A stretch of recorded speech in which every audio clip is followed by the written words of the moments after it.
দাঁড়াও, আমি আসছি। তোমাদের জন্য সেই কখন থেকে বসে আছি। ফিলিপ তো এতক্ষণ আসেনি। এলো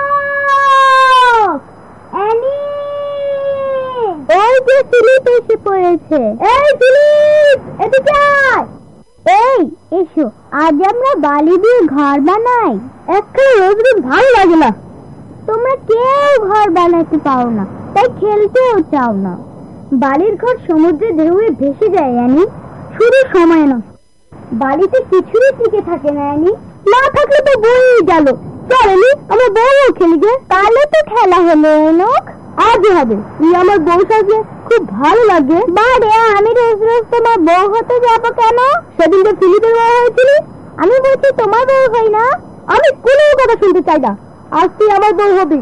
অ্যানি যার বউ হতে চাই তারই হবে। না, অ্যানি আজ আমার বউ হবে। না, আমার বউ হবে কাল তোর। কি আমার কথা আমার কথা? তোকে আমি ভয় করি নাকি? কি বলি? তোকে আজ মেরে ফেলবো। তোমরা কি পাগলামি শুরু করেছো? ছাড়ো বলছি না, ব্যথা পাবে তো। ছাড়ো বলছি। তুই আমাকে মারলি এনক, আমি তোকে ঘৃণা করি, ঘৃণা করি। শোনো শোনো ফিলিপ, এনক এদিকে এসো। তোমরা মারামারি করলে আমার খুব খারাপ লাগে। তোমরা কোনোদিন এমন করো না। ফিলিপ আমার শত্রু, ও তোকে বউ করতে চাই কেন? ঠিক আছে, আমি তোমাদের দুজনেরই বউ হব, হলো তো?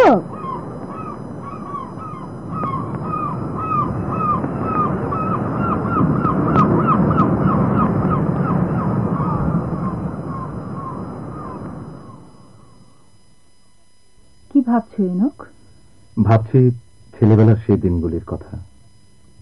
এই তো এখানে, এই সমুদ্রের তীরে ঝিনুক কুড়োনো, মালা গেঁথে গলায় পড়া, বালির তৈরি খেলাঘর, বালির বুকে পায়ের চিহ্ন খুঁজে বেড়ানো, তারপর সমুদ্রের ঢেউ এসে সে সব ভেঙে দেওয়া, মুছে নেওয়া। মনে হয় সেদিনের কথা। হঠাৎই যেন আমরা বড় হয়ে গেলাম। ঠিক তাই, সমুদ্রের ঢেউ আমাদের মধুর দিনগুলি ভাসিয়ে নিয়ে গেল। সবকিছুই ঠিক থাকে, কেবল মানুষগুলি কেমন বদলে বদলে যায়। ভবিষ্যতের কথা ভাবছো কিছু? ভাবছি তো বটেই, আমিও সমুদ্রে যাব, নাবিক হব। যদি জাহাজ ডুবি হয়? সব জাহাজ ডোবে না, সব নাবিকই মরে যায় না, আমিও মরবো না। তবু আমার ভয় করে। সমুদ্রের জন্য কোথাও শেষ নেই। রাক্ষসী যাকে নেই তাকে আর ফিরিয়ে দেয় না। না অ্যানি, ফিরে আমি আসবই। অন্তত তোমার জন্য ফিরে আসবো। তোমার সমুদ্র রাক্ষসীর গর্জনে আমি ভয় পাই না। ভয় আমার অন্য কোথাও। আমার এই শক্ত সমর্থ দেহটার ভেতরে একটা দুর্বল জায়গা আছে, একটা অসহায় ভয়, সেখান থেকে মাথা চাড়া দিয়ে উঠতে চায়। হেয়ালি দেখে স্পষ্ট করে বলো, কিসের ভয়? কাকে তোমার ভয়? ফিলিপকে। ফিলিপ? আশ্চর্য, সে কি করলো আবার? ওর মতো ভদ্র শান্ত মুখচোরা মানুষ। হ্যাঁ, কথা সে খুব কমই বলে, কিন্তু মুখের চেয়ে চোখ দুটো অনেক বেশি সোচ্চার। একটা কথা তুমি সত্যি করে বলো তো, তুমি কি ফিলিপকে ভালোবাসো? ওকে ভালো না বেশি পারা যায়? তুমি বলো। ফিলিপ যে আমাদের ছেলেবেলার খেলার সাথী, আজও অকৃত্রিম বন্ধু। ওসব কথা আমি বুঝি না। ভালোবাসার প্রতিদ্বন্দ্বী অসহ্য, ওকে তোমার ভুলতে হবে। কি এনক, তুমি আগাগোড়ায় ভুল বুঝেছ। ফিলিপের প্রতি আমার ভালোবাসা বন্ধুর মতো, এতে তোমার ঈশ্বর কিছু থাকা উচিত নয়। আমরা দুজনেই ওকে ভালোবাসবো এনক। তুমি বলছো? হ্যাঁ এনক, আমাদের জীবনে সে বাধা হয়ে আসবে না। বেশ, তাই হোক, তোমাকে আমি বিশ্বাস করি। তবে এই কথাটা ফিলিপকে স্পষ্ট করে সরাসরি জানিয়ে দেওয়া দরকার। বেশ, তাই দিও।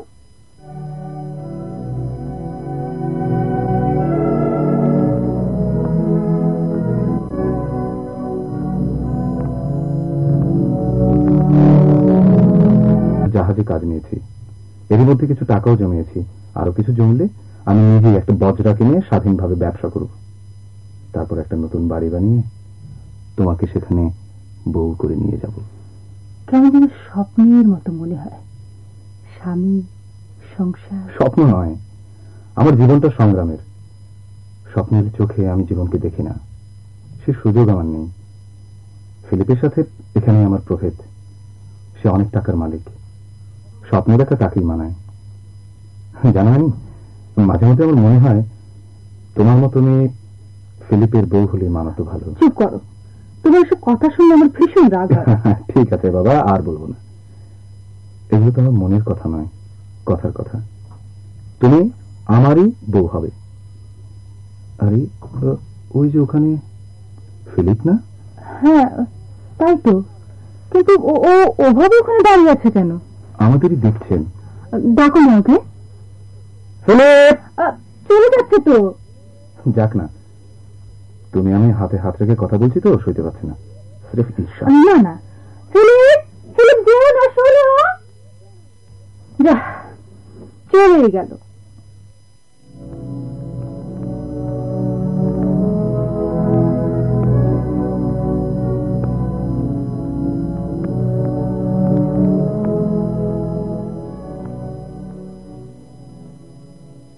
এবার বলো, আমাদের নতুন বাড়িটা তোমার পছন্দ হয়েছে কিনা? হ্যাঁ, খুব সুন্দর। চারদিকটা কেমন নিরিবিলি, রাস্তাটা একেবারে সমুদ্রের তীরে গিয়ে মিশেছে। ঈশ্বর আমাদের দিকে মুখ তুলে চেয়েছেন। এখন আর আমার কোনো ভাবনা নেই, কেবল একটি ছাড়া। কি সেটা? কি? গির্জায় গিয়ে তোমাকে বউ করে ঘরে আনা। এতে আর ভাবনা কি আছে? কোনো বাধা তো নেই। কিন্তু তুমি এত সব করে ফেলেছ, অথচ আমাকে একটি বারও জানাও। বিশ্বাস করো, কাজের চাপে একদম তলিয়েছিলাম এতদিন। তাহলে কাজের মধ্যে তুমি আমাকেও ভুলে থাকতে পারো। কি যে বলো তুমি! এই বাড়ি, ওই বজরা, এসবের পেছনে তো তুমি। তোমাকে ছাড়া এসব করার তাগিদে আমার মনে আসতো না। এখন সব মোটামুটি গুছিয়ে নিয়েছি। এবার একটা দিন দেখে তোমাকে ঘরে নিয়ে আসতে আর দেরি করব না। আমি তাই চাই এনক।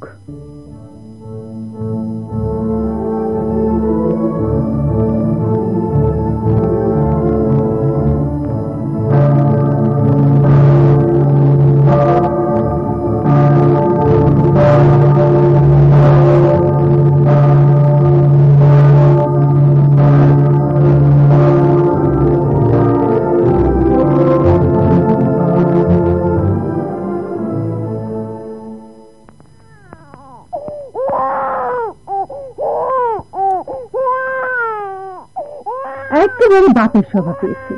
একগুণে যদি একবার শুরু করলে আর থামতে চায় না। লক্ষ্মী সোনা খোকন আমার কাঁদে না। আকাশ থেকে চাঁদ দেব, চাঁদ থেকে আলো, আমার খোকন কাঁদবে না আর হয়ে যাবে ভালো। ছেলেটা যখন হলো, তুমি তো তখন কাছে ছিলে না। কি যে বিপদে পড়েছিলাম। চুপচাপ বসে বসে কি ভাবছি বলো তো? বন্দরে যাবে না আজ? হ্যাঁ যাব, না কি উপায় কি বলো? বেশ কত বছর তো হেসে খেলেই কেটে গেল। মেয়েটা বড় হয়ে উঠেছে, আর এখন এই ছেলেটা। ছেলে মেয়ের ভবিষ্যৎ নিয়ে আমি বড় চিন্তিত। আনি, এতে এত ভাবনার কি আছে? আমাদের তো দেশ চলে যাচ্ছে। ওরা বাঁচলে আমাদের 7 রাজার ধন। যেভাবে এখন চলছে তাই যথেষ্ট নয়। আনি, নিশ্চিন্ত সচ্ছল ভবিষ্যতের জন্য আরো অর্থ চাই। ছেলেমেয়েরা দিনে দিনে বড় হবে, ওদের লেখাপড়া শেখাতে হবে, উপযুক্তভাবে মানুষ করে তুলতে হবে। টানাটানের সংসারে ওদের মন ছোট হয়ে থাকে আমি চাই না। তাহলে কি করতে চাও তুমি? ভাবছি একটা জাহাজে চাকরি নিয়ে 1 বছরের জন্য ভিন বন্দরে চলে যাব। ভিন বন্দরে? হ্যাঁ অ্যানি, এছাড়া আর কোনো পথ দেখতে পাই না। 1টা বছর দেখতে দেখতে কেটে যাবে, অথচ আয় হবে অনেক। এই 1টা বছরে আমাদের কি হবে? ছেলেমেয়েদের কে দেখবে? কত বিপদ আপদ আসতে পারে। তুমি থাকতে আমি এ নিয়ে ভাবি না। নাবিকের বউয়ের মন শক্ত হতে হয়, আর তেমন প্রয়োজন হলে ফিলিপকে ডেকে নেবে। ফিলিপকে? হ্যাঁ, তুমি ডাকলে সে নিশ্চয়ই এগিয়ে আসবে। কিন্তু আমার মনকে কিছুতেই সায় দিতে চায় না এনক। তুমি আর বাধা দিও না অ্যানি। অনেক ভেবে চিন্তে ভালোর জন্যই আমি এটা করতে যাচ্ছি। একজন জাহাজ মালিকের সাথে এ নিয়ে আমি কথা বলেছি। আজই সব পাকাপাকি হবে। বজরাটা ভাড়া দিলে ও থেকেও কিছু আসবে। তুমি যা ভালো বোঝো করো, আমি বাধা দিয়ে অমঙ্গলের ছায়া ডেকে আনবো না। এই তো লক্ষ্মী মেয়ের মতো কথা। এতদিন তোমাদের ছেড়ে থাকতে আমারও কি কম কষ্ট হবে? কিন্তু সচ্ছল ভবিষ্যতের জন্য এসব সইতে হবে। কথায় কথায় দেরি হয়ে গেল, আমি একটু বন্দর থেকে ঘুরে আসি।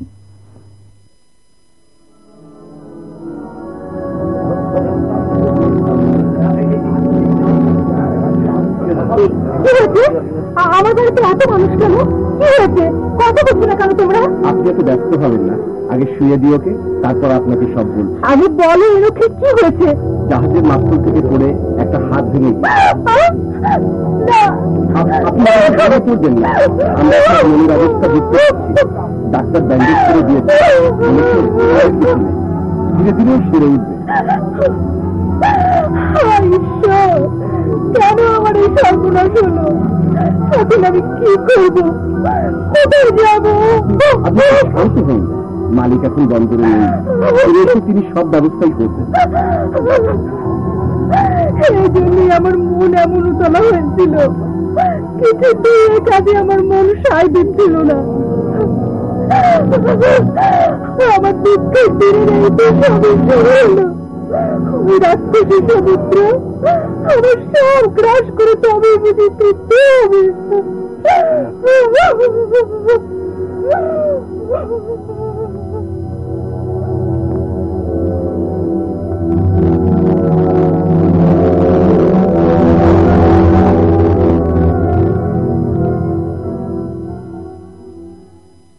ডাক্তার ডাক্তার কি বলে গেল? এমনি বললেন ধীরে ধীরে তুমি ভালো হয়ে যাবে।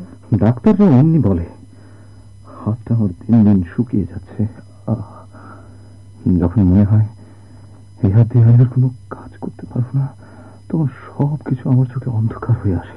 তুমি মিছে এত ভাবছো। ডাক্তার তো বলেছে হাত ভালো হয়ে যাবে।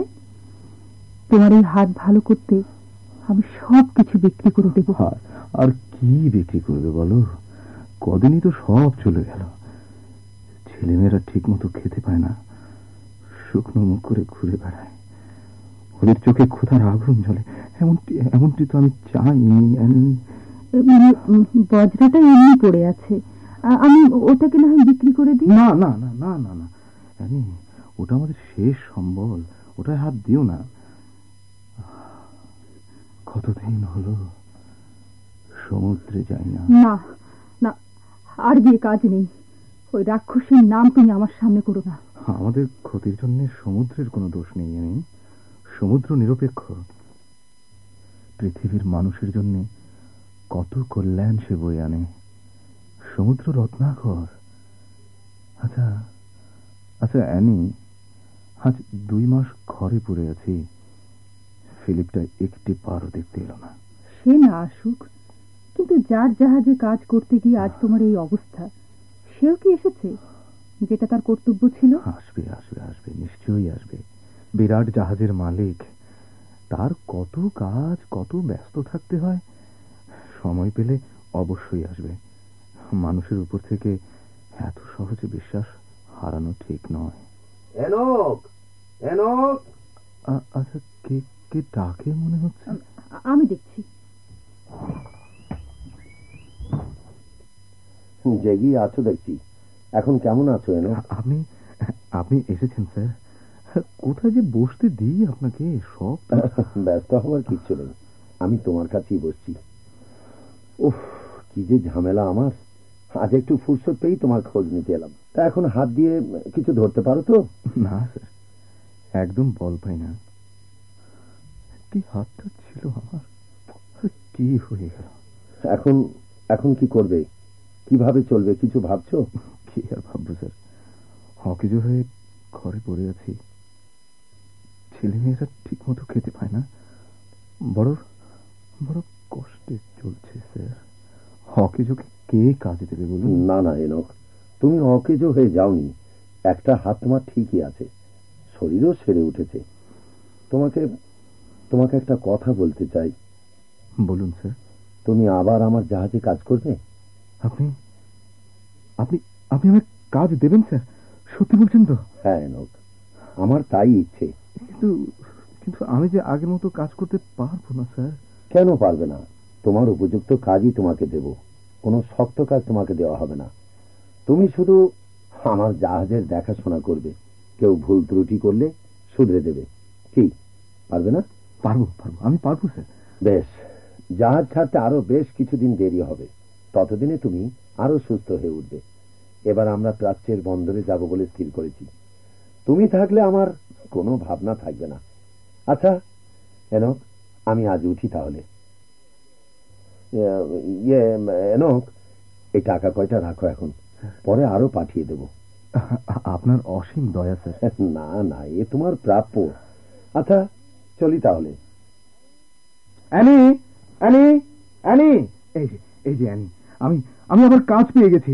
সংসার চালানো নিয়ে তোমাকে আর ভাবতে হবে না। আমাদের জাহাজ আবার বাণিজ্যে যাবে, দূরে, অনেক দূরে, প্রাচ্যের বন্দরে। তুমি আবার জাহাজে যাবে? হ্যাঁ অ্যানি। এসব কি বলছো তুমি? মালিকের সঙ্গে সে আলোচনাই তো হলো। আমি আমি আমি কথা দিয়েছি। কিন্তু তোমার এই হাত নিয়ে? জাহাজ ছাড়তে এখনো বেশ কিছুদিন দেরি আছে, ততদিনে সব ঠিক হয়ে যাবে। তুমি ভেবো না, আমাকে তেমন কোনো কাজ করতে হবে না, কেবল সবার কাজ দেখাশোনা করা, ব্যাস। তুমি ফিরবে দূর বন্দর থেকে বন্দরে, আর এদিকে আমি কি নিয়ে থাকবো? কি করে আমাদের দিন চলবে? সে ব্যবস্থা আমি করেই যাব। কি করবে তুমি? বজ্রটা বিক্রি করে সেই টাকায় আমাদের রাস্তার দিকের ঘরটায় একটা দোকান করে দিয়ে যাব। তার আয় দিয়ে তুমি সংসার চালাবে। আর এই যে ধরো, এই টাকাটা ধরো, মালিক দিয়ে গেছেন, আরো দেবেন। 1 বছর পরে আমি ফিরে এলে তোমার আর কোনো ভাবনা থাকবে না। ছেলে মেয়েদের মনের মতো করে মানুষ করতে পারবো আমরা। কিন্তু কিন্তু আমি যে কিচ্ছু ভাবতে পারছি না। তুমি সত্যি সত্যি আবার সমুদ্রে যাবে? না গিয়ে উপায় কি বলো? তোমার কথা, আমাদের ছেলে মেয়েদের কথা ভেবেই আমাকে যেতে হবে। তুমি আমাদের জন্য সৌভাগ্য ছিনিয়ে আনতে যাবে, তবু কেন আমার মন স্বতঃস্ফূর্ত হয়ে বলছে না যাও, ভালো থেকো, আবার আমার কাছে ফিরে এসো? কেন আমি বলতে পারছি না এনক? অ্যানি, অবুঝ হইও না। আমার মতো পঙ্গুর জন্য এক মস্ত বড় সুযোগ, এ আমি কিছুতেই হাতছাড়া করতে পারি না। তুমি আমাকে দুর্বল করে দিতে চেষ্টা করো না লক্ষ্মীটি। আমি জন্ম নাবিক, সৌভাগ্য আমাকে আমন্ত্রণ পাঠিয়েছে। সমুদ্রের ঢেউ আর জাহাজের বাঁশি আমাকে ডাক দিয়েছে। অ্যানি, তুমি আমাকে হাসি মুখে বিদায় দাও অ্যানি।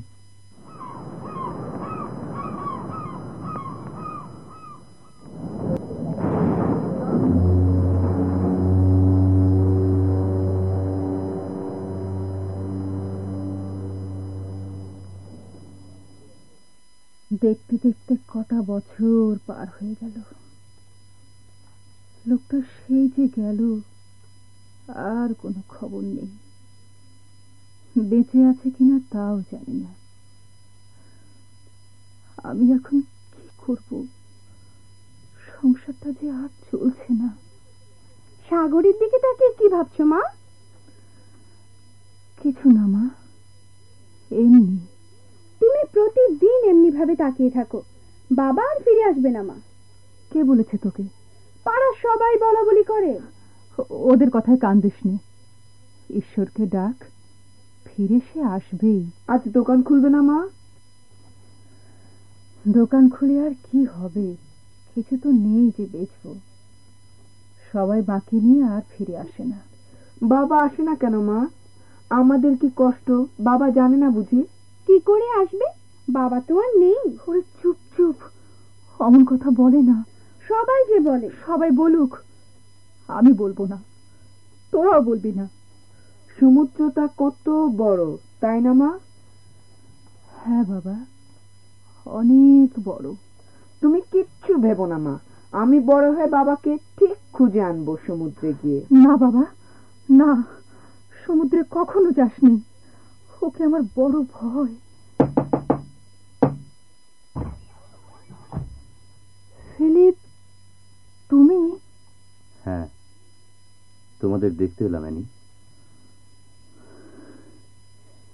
এতদিন পরে এলে?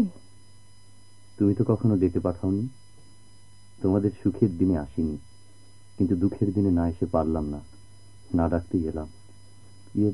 ছেলেমেয়েরা কোথায়? এইমাত্র বাইরে গেল। এসো ফিলিপ, ভেতরে এসে বসো। চলো। এনকের খবর পেলে? না, কিভাবে চলছে? চলছে না, দোকানটা আর দাঁড় করাতে পারলাম না। আজ আমার বড় দুর্দিন ফিলিপ। তোমার কোনো কাজে আমি কোনোদিন আসতে পারিনি, সে সুযোগ আমার হয়নি। আজ একটা অনুগ্রহ আমি তোমার কাছে চাইতে এসেছি। অনুগ্রহ? আমার কাছে? তোমার কাছে কিছু চাইবার অবকাশ আমি কোনোদিন পাইনি। ফিলিপ, ভয় পেও না। এনোককে বিয়ে করে তুমি ঠিক সিদ্ধান্তই নিয়েছিলে। ও যেমন শক্তিশালী মানুষ, তেমনি প্রবল ওর ভালোবাসা। কোনো কিছু চাইলে তা না পাওয়া পর্যন্ত ওর শান্তি ছিল না। তোমার সুখের জন্য, ছেলেমেয়ের ভবিষ্যতের জন্য সে দূর বন্দরে গেছে। দীর্ঘদিন ওর কোনো খবর তোমার কাছে নেই। এনোক আমারও বন্ধু। ওর হয়ে তোমাদের ছেলে মেয়ের জন্য কিছু করতে চাই, সে অনুমতি তুমি আমাকে দাও, এই আমার মিনতি। ফিলিপ, তোমার যদি সংকোচ হয়, এনোক ফিরে এলে আমার সমস্ত পাওনা পরিশোধ করে দিও। তবু তুমি আমাকে না বলে ফিরিয়ে দিও না। তোমাকে ফিরিয়ে দেবার শক্তি আজ আমার নেই ফিলিপ। আমার এই চরম দুর্দিনে ঈশ্বর তোমায় পাঠিয়েছেন। তোমায় আমি ফিরিয়ে দেব না। তোমার পাওনা কোনোদিন পরিশোধ করে দেওয়া সম্ভব হলেও এই দয়ার ঋণ আমি কি দিয়ে শোধ করব? দয়ার কথা তুলো না এনি, আমি দুঃখ পাই। মা, এখানে এসো তোমরা। কিছু বলবে মা? তোমার মেয়ে বুঝি? বাহ, দেখতে ঠিক তোমার মতোই হয়েছে। এদিকে এসো তো মা। কি নাম তোমার? অ্যানিলি। সুন্দর নাম। কি করছিলে? কিছু না, আমরা এখন সমুদ্র তীরে যাব। এই বেলা হয়ে যাচ্ছে তো, দেরি করে গেলে একটাও ঝিনুক পাবো না। তুমি তো ফিলিপ, ঠিক তোমার বাবার মতোই হয়েছে তুমি। আমার বাবাকে দেখেছো তুমি? হ্যাঁ, দেখেছি। আচ্ছা, বাবাকে তোমার মনে পড়ে? অল্প একটু, সেই কবে দেখেছিলাম। আচ্ছা, বাবা আসছে না কেন তুমি জানো? তোমার বাবার খবর নিয়ে এসেছি আমি। সত্যি? বাবা কবে আসবে? ওর আসতে অবশ্য আরো কিছুদিন দেরি হবে, তবে তোমাদের জন্য একটা কথা সে আমাকে বলে দিয়েছে। কি কথা? শুধু খেলাধুলা করে আর সময় নষ্ট করা চলবে না। তাহলে কি করব আমরা? মানুষকে অনেক ভালো ভালো কাজ করতে হয়, আর তা করতে হলে তোমাদের স্কুলে ভর্তি হতে হবে, মন দিয়ে লেখাপড়া করতে হবে। স্কুলে যেতে বই লাগে যে? সে তোমাদের ভাবতে হবে না। বই খাতা, সুন্দর সুন্দর জামা কাপড় আমি তোমাদের কিনে দেব। তোমরা শুধু মন দিয়ে লেখাপড়া করবে। কি, বাবাকে খুশি করতে চাও না তোমরা? হ্যাঁ, চাই। বেশ, তাহলে কালই আমি তোমাদের জন্য সবকিছু কিনে নিয়ে আসবো। তোমরা রঙিন প্রজাপতির মতো উড়তে উড়তে স্কুলে যাবে। খুব মজা হবে, তাই না অ্যানি? খুব।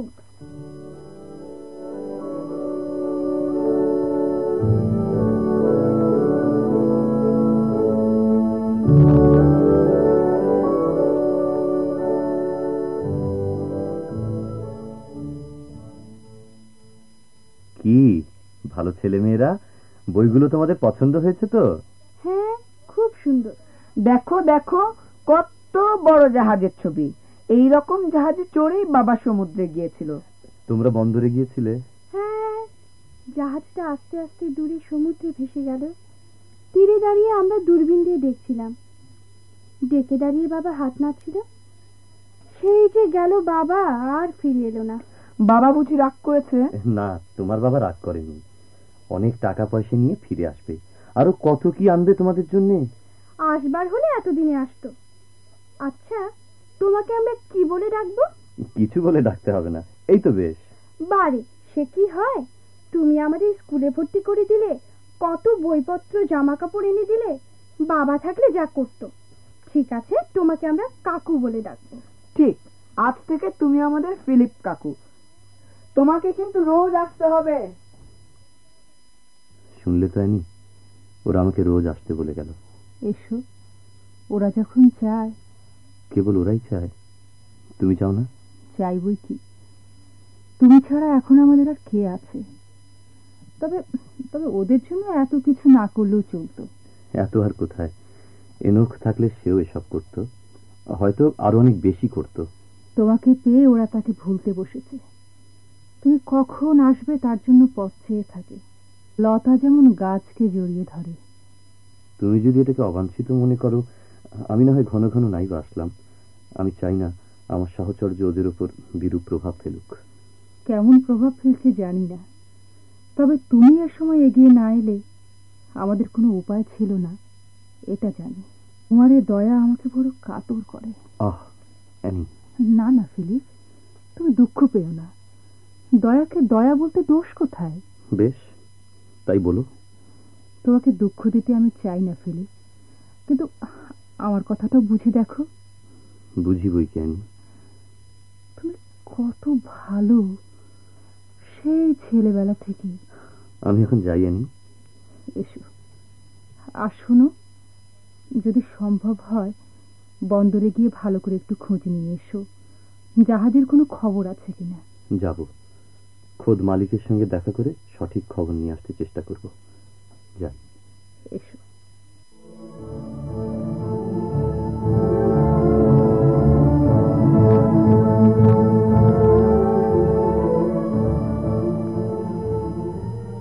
না না ফিলিপ, না, আমার আশার শেষ শিখাটুকু এভাবে তুমি নিভিয়ে দিও না। আমি যে ওর আশাতে বেঁচেছিলাম। বন্দর থেকে ভালো করে খোঁজ নিয়ে এসেছি আমি। এনকের জাহাজ ঝড়ে ডুবে গেছে, কেউ বেঁচে নেই। আমি জানি দুঃসংবাদ দুঃসহ, কিন্তু প্রবল প্রকৃতির বিরুদ্ধে দুর্বল মানুষ কি করতে পারে?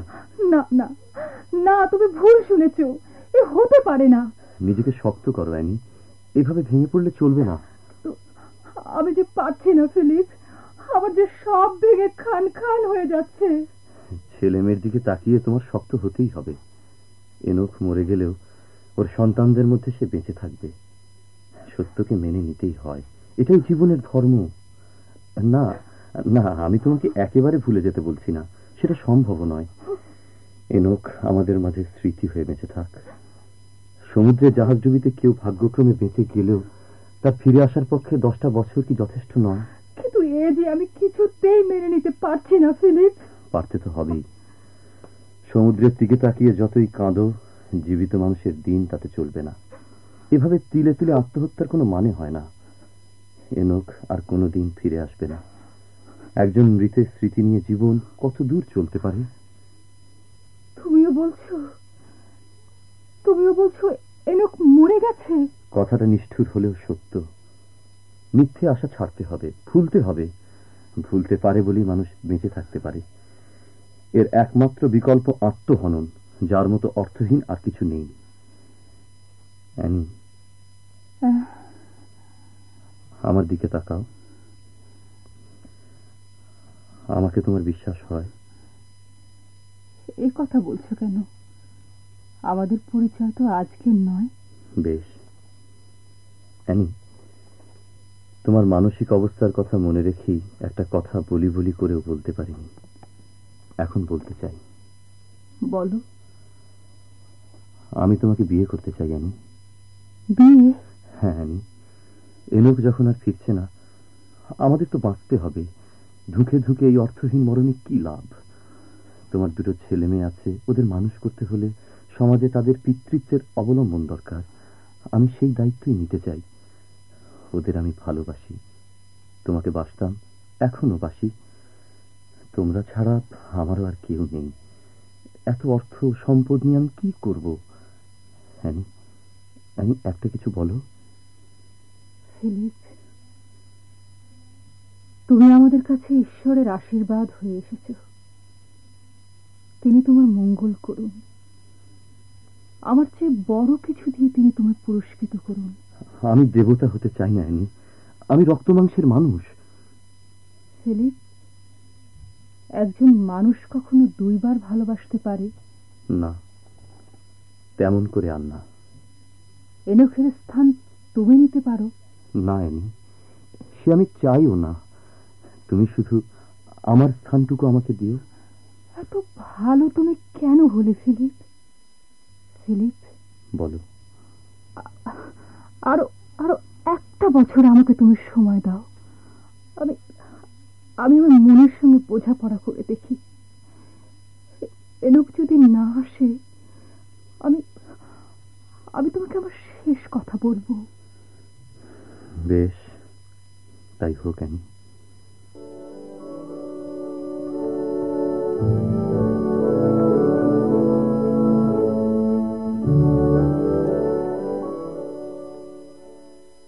তুমি তুমি সব সময় এত কি ভাবো মা? তোমার দুঃখ যায় না কেন? এখন তো আমাদের কোনো অভাব নেই। সে তুই বুঝবি না মা। তোরা খেলতে যাস নে? আমি তো এতক্ষণ পড়ছিলাম। তোর ফিলিপ কাকু পড়া জিজ্ঞেস করে? ফিলিপ কাকু কত খোঁজ নেয়, পড়া বলে দেয়, কত আদর করে। আমাদের আর কোনো দুঃখ নেই, তাই না মা? হ্যাঁ মা। তবে তুমি সব সময় মন ভার করে থাকো কেন? দেখো মা, গাছে কত ফুল ফুটেছে। ফিলিপকেও শেষ কথা বলার সময় হয়ে গেল। আমি এখন কি করব? ছেলেমেয়েরা বড় হয়ে উঠছে। ওরা স্পষ্টত ফিলিপকে একান্ত আপন করে পেতে চায়। ওদের অনুচ্চারিত কথা আমি বেশ বুঝতে পারি, কিন্তু কিন্তু আমি যে এখনো দ্বিধাদ্বন্দ্ব কাটিয়ে উঠতে পারছি না। হে ঈশ্বর, আমাকে পথ বলে দাও। অ্যানি। কে? আমি এসেছি অ্যানি। এসো ফিলিপ, বসো। প্রতিশ্রুত 1 বছর শেষ হয়ে গেছে। জানি তুমি আজ আমার উত্তর শোনার আশা নিয়ে এসেছো, কিন্তু কিন্তু আমি যে কিছুতেই মন স্থির করতে পারছি না ফিলিপ। ফিলিপ, তুমি তুমি আমাকে আর 1টা মাস সময় দাও। তারপর তারপর আর আমি তোমাকে শেষ উত্তরের জন্য অপেক্ষা করতে অনুরোধ করব না। আমার যা বলার আমি বলে দেব। বেশ, তাই হবে। আমার মন অনন্তকাল প্রতীক্ষার জন্য প্রস্তুত হয়ে আছে। কিন্তু তুমি মুক্ত, যত খুশি সময় নাও, যে জবাবই তুমি দাও, আমার দিক থেকে কোনো ক্ষোভ, কোনো অভিযোগ থাকবে না। তবে লোকে নানা কথা বলে বেড়ায়, যা তোমার জন্য, ছেলেমেয়ের জন্য ভালো নয়। এটা বলতে দেওয়া উচিত কিনা তুমি ভেবে দেখো। আমার অবশ্য কিছুতেই কিছু এসে যায় না। আমি তোমাকে যেখানে পাবার সেখানে পেয়েছি। জীবনের কতগুলো ব্যবহারিক স্বাদ আমার অপূর্ণ থাকলেও চলবে। তুমি এভাবে বললে আমার ভীষণ কষ্ট হয়। যেও না ফিলিপ। শোনো। বলো। তুমি কাল একবার এসো। কালই আসবো।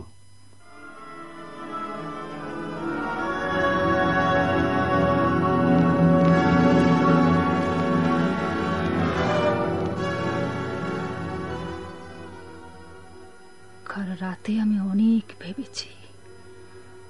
ঈশ্বরকে সামনে রেখে এনুক্ষে অবিরাম ডেকেছি, কোনো সাড়া পাইনি। একসময় আমার ক্লান্ত চোখে তন্দ্রা নেমে এসেছে। তন্দ্রার ঘুরে কানে এসেছে এক অপার্থিব সুরের মূর্ছনা। সেই সুর ছাপিয়ে দৈববাণীর মতো ভেসে এসেছে এক কণ্ঠস্বর। সে বলছে, এনোক সুখে আছে, আনন্দে আছে, সে তোমাকে ভুলে গেছে। তারপর সেই আচ্ছন্নতা কেটে গেছে। এই তো সুস্পষ্ট নির্দেশ। এনোক যদি আমাকে ভুলে সুখে থাকতে পারে, তবে আমি কেন পারবো না? ফিলিপের এমন অকৃত্রিম শান্ত ভালোবাসা গ্রহণ করে শান্তির সন্ধান করতে। আজ ফিলিপ এলে তাকে বলবো, ফিলিপ, আমার আর কোনো দ্বিধা নেই। তুমি যত শীঘ্র সম্ভব আমাদের বিয়ের ব্যবস্থা করো। তারপর এই বাড়ি থেকে আমাদের তোমার বাড়িতে নিয়ে যাও। এখানে আমি হাঁপিয়ে উঠেছি। সবে যখন নতুন করে শুরু করতে হবে, তখন এই স্মৃতির কাটা ভরা পুরনো বাড়িটা আঁকড়ে থেকে কি লাভ?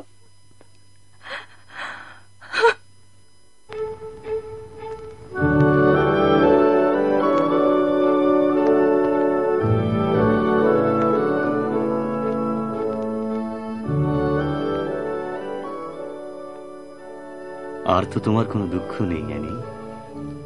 না ফিলিপ, আমার আর কোনো দুঃখ নেই। দুঃখ সে তো আমি তোমাকে দিয়েছি। তোমার দেওয়া সবকিছুই আমি আনন্দের সঙ্গে বহন করেছি।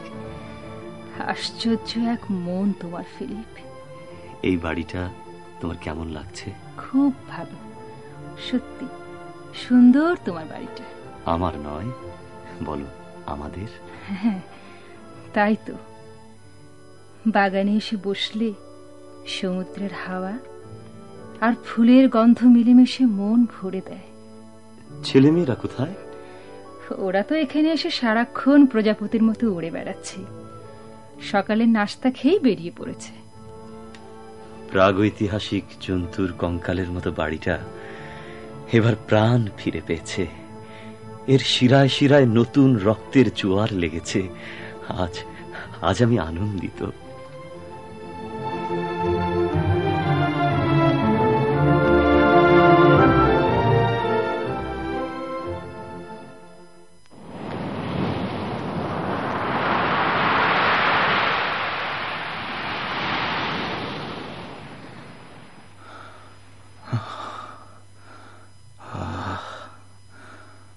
আর তো চলতে পারি না, ক্লান্তিতে শরীর ভেঙে পড়ছে, ক্ষুধায় তৃষ্ণায়। এদিকে অন্ধকার হয়ে এলো। আজ রাতের মতো একটা আশ্রয় যদি পেতাম। আশেপাশে কাউকে দেখছি না তো। ওই যে একটু দূরে একটা আলো দেখা যাচ্ছে। ওটা কি? হ্যাঁ, একটা বাড়ি তো। গিয়ে দেখি।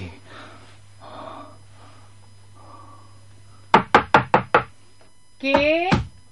অমা, কে তুমি? কি চাই? আচ্ছা, তুমি কি এ বাড়িতেই থাকো? হ্যাঁ, কেন?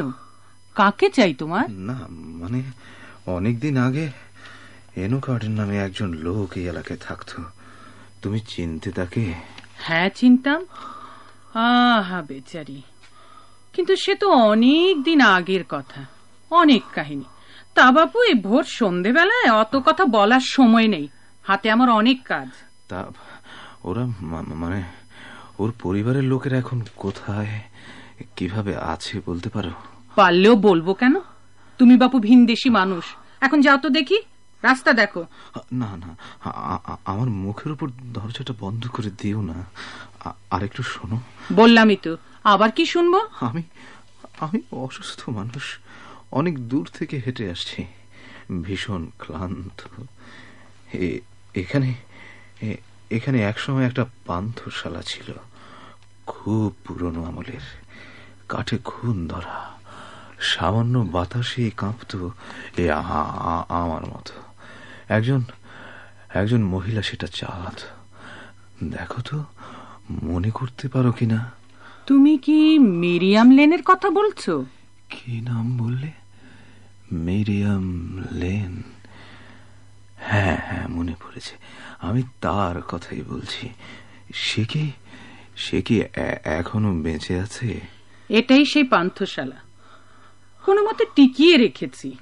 আমি মিরিয়াম লেন। ঈশ্বরকে ধন্যবাদ, তুমি এখনো আছো। সেই দরদি অতিথিবৎসল মিরিয়াম লেন। কিন্তু তুমি কি? আমার কথা এবার জানো কি করে? অনেকের কাছে শুনেছি। এদিক দিয়ে যাচ্ছিলাম, পথশ্রমে ক্লান্ত, অসুস্থ, তাই ভাবলাম যদি রাতের মতো একটু। এসো ভেতরে এসো। আমার এখান থেকে কেউ কখনো হতাশ হয়ে ফিরে যায়নি। এসো, এই যে, হ্যাঁ, এইখানে আরাম করে বসো।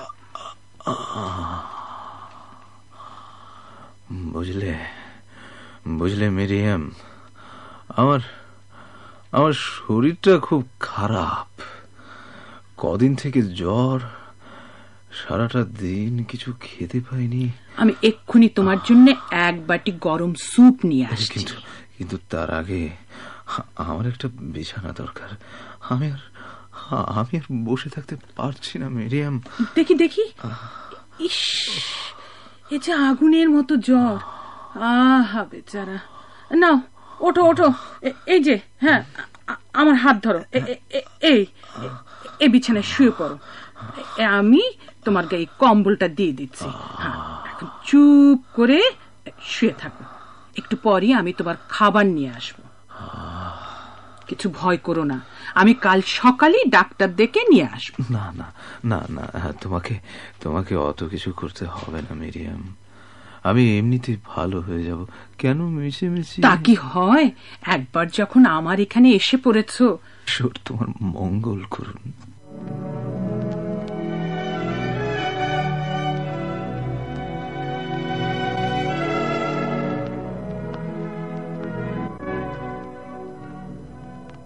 এই যে এসেছো, আর আমি ভেবে মরি আজ 3 দিন হলো জ্বরটা ছেড়েছে, শরীরটা সারতে এখনো অনেক সময় লাগবে। আর তুমি কিনা 7 সকালে উঠে বেরিয়ে পড়েছিলে নতুন জায়গা।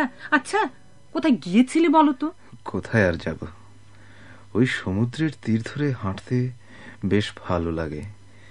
বেশি দূর যেতে পারি না তো, অল্পেই হাঁপিয়ে পড়ি। তাহলে একা একা বাইরে বেরোবার কি দরকার? যদি হঠাৎ মাথা ঘুরে পড়ে যাও? কি হাসি যায়, দুর্ঘটনা যার নিত্য সঙ্গী। তোমার বাম হাতটায় কি হয়েছিল? দুর্ঘটনা, পড়ে গিয়েছিলাম, ভেঙে গেছে। কেন বলো তো? না, এমনি জিজ্ঞেস করলাম। ও, তোমার এখানে কতগুলো দিন কেটে গেল, একজন নিঃস্ব অপরিচিতের জন্য সেবা যত্নে তুমি কোনো ত্রুটি করনি, ঠিক যেন মায়ের মতো। শরীরটা আমার কিছুতেই ঠিক হচ্ছে না, বরং ক্রমেই যেন আরো দুর্বল হয়ে পড়ছি। কোনো ভয় করো না, সব ঠিক হয়ে যাবে। বয়সটার তেমন একটা বেশি হয়নি। বেশ তো, কালই না হয় আমি আবার ডাক্তার ডেকে আনবো। না না না, ওসব ঝামেলায় আর যেতে হবে না মিরিয়াম। বেশ বুঝতে পারছি দিন আমার শেষ হয়ে আসছে। না না, এসব কি বলছো? ঠিকই বলছি মিরিয়াম, আমি ডাক শুনতে পেয়েছি। সব কথা বলে বোঝানো যায় না, অনুভব করা যায়। কারো জীবনে মধ্যাহ্নে রাত্রি নেমে আসে, একেই বুঝি অদৃষ্ট বলে। আচ্ছা মিরিয়াম, বলো, তুমি কি এই এলাকারই ছেলে এনোক আর্ডেনকে সত্যি চিনতে? চিনতাম বই কি, তেজি ঘোড়ার মতো জেদি একগুয়ে ছেলে, কিন্তু বড় সৎ ভালো ছেলে ছিল সে। ছিল বলছো কেন? সে তো বহুদিন আগে মারা গেছে। মারা গেছে? তুমি ঠিক জানো সে মারা গেছে? এ কথা সবাই জানে। সবাই সবাই জানে, তাই না? হ্যাঁ। কিভাবে মারা গেল তা জানে? জাহাজ ডুবিতে। আর তারা আপনজন যারা ছিল তাদের কি হলো? সে এক বিরাট কাহিনী। আচ্ছা, প্রথম দিন এসো এনোকের খবর জানতে চেয়েছিলে কেন বলো তো? পরিচিত জনের খবর জানতে চাওয়ায় কোনো দোষ আছে? না না, দোষ নেই, কিন্তু তুমি তো ভিনদেশী, তার সাথে তোমার পরিচয়টা কোথায় হলো? ভিনদেশে, দূর প্রাচ্যের এক বন্দরে। ও, এনোক ওদিকেই গিয়েছিল। ওদের কথা একটু বলো না শুনি। না বাবা, এখন না, সেসব বলতে অনেক সময় লাগবে, হাতে আমার কত কাজ। মিরিয়াম, তোমার কেবল কাজ আর কাজ। কি হলো, তুমি অমন করছো কেন? না না, ও কিছু না, কেমন যেন হঠাৎ। সত্যি তো, তোমার কত কাজ, নইলে আমার মতো হতভাগাদের আশ্রয় মিলতো কোথায় বলো? এখন তোমাকে একটু দুধ এনে দিই, খেয়ে শান্ত হয়ে শুয়ে থাকো। সব কাজ সেরে ঝাড়া হাত পায়ে আমি তোমাকে সে কাহিনী শোনাবো, কেমন? আচ্ছা, কি শোনাবে মিরিয়াম? মিরিয়াম কি শোনাবে?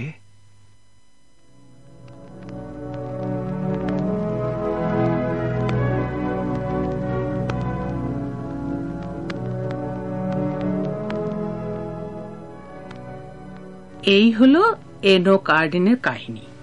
বেচারি অ্যানি 12টা বছর আশায় আশায় ধৈর্য ধরেছিল। 12 বছর তার কম সময় নয়। দোকান নষ্ট হয়ে গেল, ঘরে যা কিছু জিনিসপত্র ছিল বিক্রি করতে করতে তলায় এসে ঠেকল। দুরবস্থা শেষ সীমা আর কি। তখন এনোকের বন্ধু ফিলিপ এসে সংসারের হাল ধরল। ছেলে মেয়েদের স্কুলে ভর্তি করে দিল, বইপত্র, জামা কাপড়, খাবার দাবার সব। এখন ওরা ভালো আছে। এখন কোথায় আছে বলতে পারো? কেন, ফিলিপের বাড়িতে। সমুদ্রের তীর ধরে মাইল 2 পশ্চিমে হেঁটে গেলে যে বিরাট বাড়িটা চোখে পড়ে, ওটাই তো ফিলিপের। বড় সুখে আছে অ্যানি আর এনোকের ছেলে মেয়ে। ফিলিপের ঘরেও ছেলে হয়েছে একটা। যাই, অনেক রাত হলো, এবার বুড়ো হাড়গুলোকে একটু বিশ্রাম দিই। সকালে উঠি আবার কাজের চাকা ঘুরতে শুরু করবে। সত্যি তো, মানুষের সংক্ষিপ্ত জীবনে 12টা বছর কম সময় নয়। আমার মেয়ে অ্যানি, আমার ছেলে ফিলিপ, ওরা নিশ্চয়ই বেশ বড় হয়ে উঠেছে, লেখাপড়া করছে। আমার সন্তান ওরা, আর কোনো দুঃখ নেই। এখন আমি সুখে মরতে পারবো।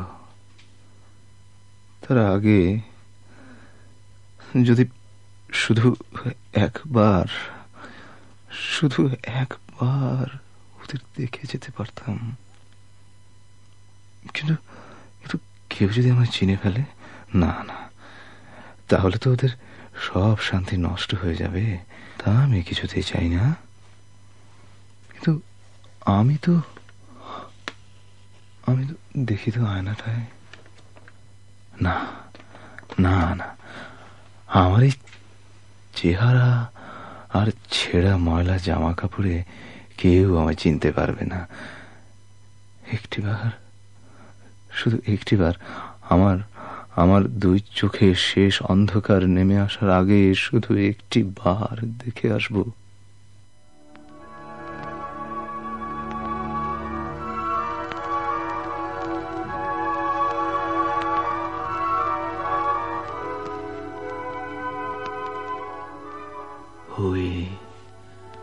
ওই তো ফিলিপের পাশে বসে আছে অ্যানি, একেবারে গা ঘেঁষে, হাত ধরাধরি করে। ঈশ্বর, আমাকে শক্তি দাও, আরো শক্তি দাও।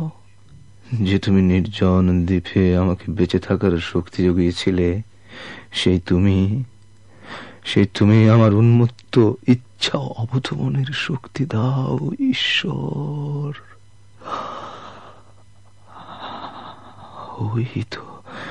ওই তো আমার মেয়ে অ্যানি আর ছেলে ফিলিপ বাগানে ঘুরে বেড়াচ্ছে। অ্যানিটা এমন লম্বা হয়েছে, সুন্দর হয়েছে বেশ, ওর মায়ের মতো।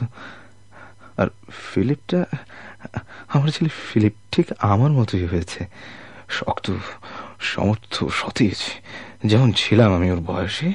ফুলের কুড়ির মতো সেদিনের ছোট্ট শিশুরা আমার তরতরে চারা গাছের মতোই বেড়ে উঠেছে। আমারই রক্ত বইছে ওদের শিরায়।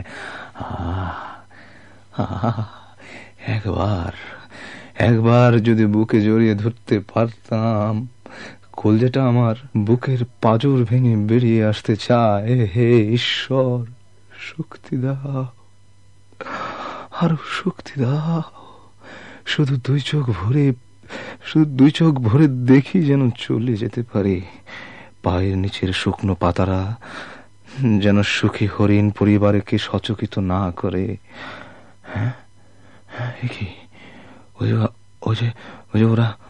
ওরা আমার দিকে আঙুল দেখিয়ে কি যেন বলা বলি করছে। এনোকের প্রেতাত্মা, এবার তোমার পালিয়ে যাওয়া উচিত। জীবিতদের মধ্যে আর তোমার স্থান হবে না। ওই তো আমার ছেলে লম্বা লম্বা পা ফেলে এদিকে আসছে। পালাও এনোক, পালাও এখনই, এই মুহূর্তে প্রাণপণে ছোট, যতক্ষণ না মুখ থুবড়ে পড়ে যাও। হে ঈশ্বর, শেষবারের মতো পায়ে শার্দুল তাড়িত হরিণীর গতিবেগ দাও ঈশ্বর।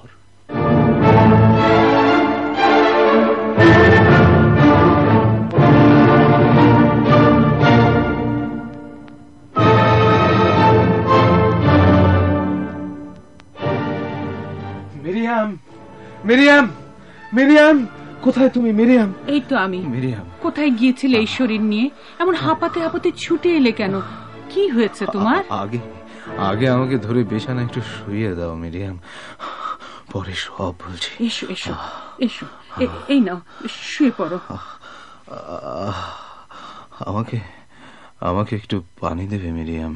দিচ্ছি দিচ্ছি, এই নাও।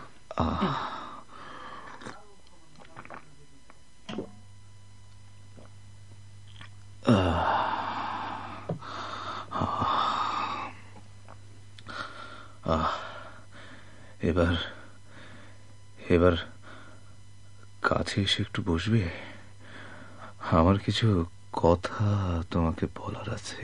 পরে বলো, আগে বিশ্রাম নিয়ে সুস্থ হও। না না না, আমি আর সুস্থ হব না মিরিয়াম। আমি ডাক শুনতে পেয়েছি, হাতে আমার সময় নেই।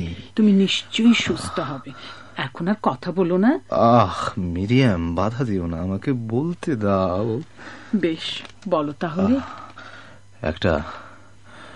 একটা অতি গোপনীয় কথা তোমাকে বলবো, কিন্তু তার আগে পবিত্র গ্রন্থ ছুঁয়ে তোমাকে শপথ করতে হবে। আমার মরার আগে সে কথা তুমি কাউকে বলতে পারবে না। কি পাগলামি শুরু করেছো? যা বলছি তাই করো। আচ্ছা আচ্ছা, এই তো পবিত্র গ্রন্থ এখানেই আছে, এটা হাতে নিয়ে শপথ করছি, তোমার ইচ্ছেই পালন করব। এবার বলো তোমার কথা।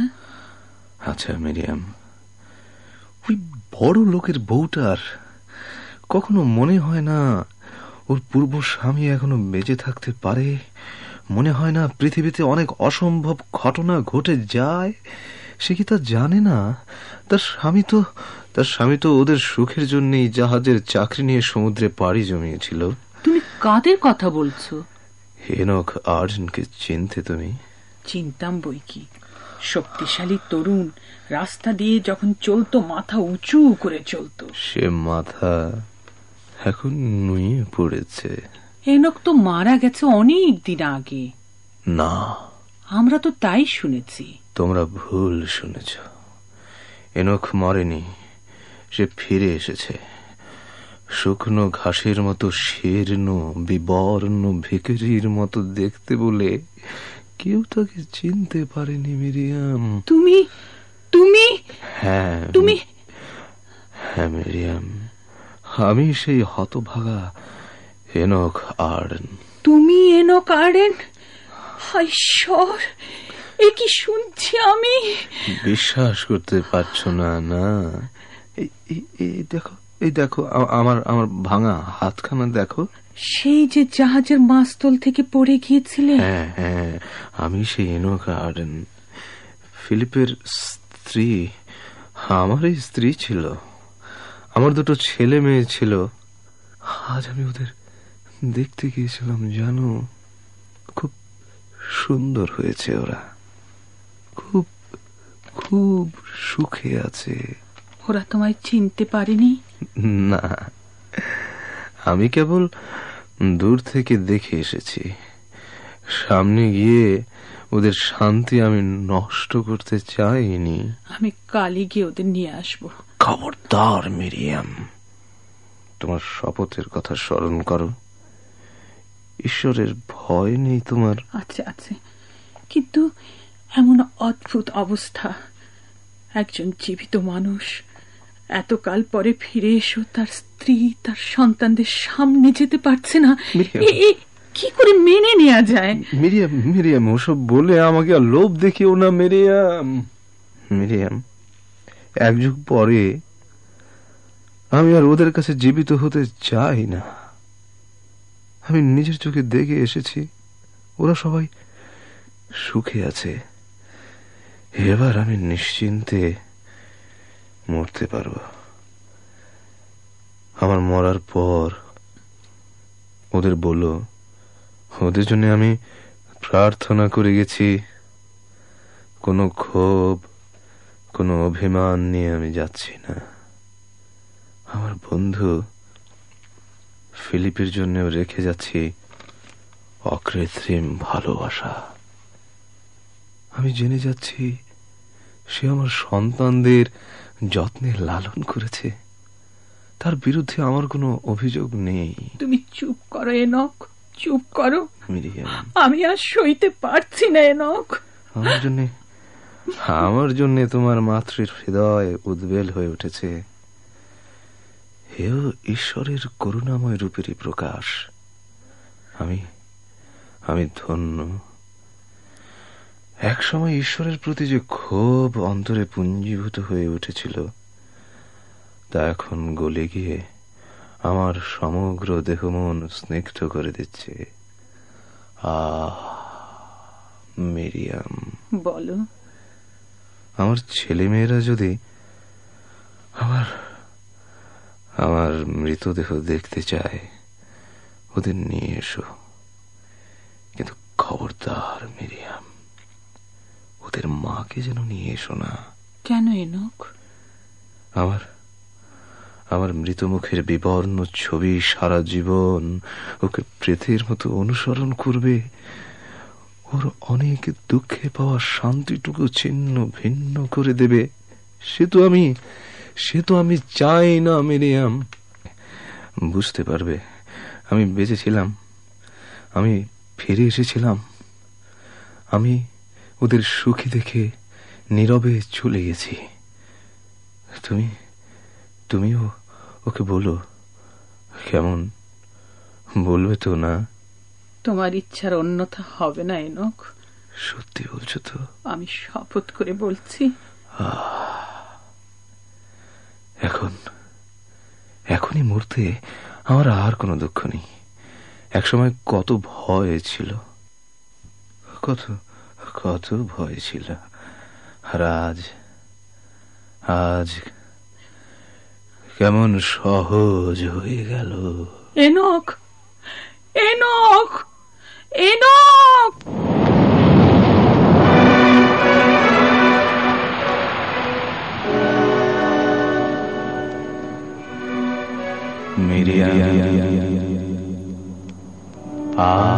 পিছু দেখো না মিরিয়াম। একটা অপূর্ব সুন্দর জাহাজ বিচিত্র বর্ণের পাড়ি এই নির্জন দ্বীপ থেকে আমাকে উদ্ধার করতে এগিয়ে আসছে।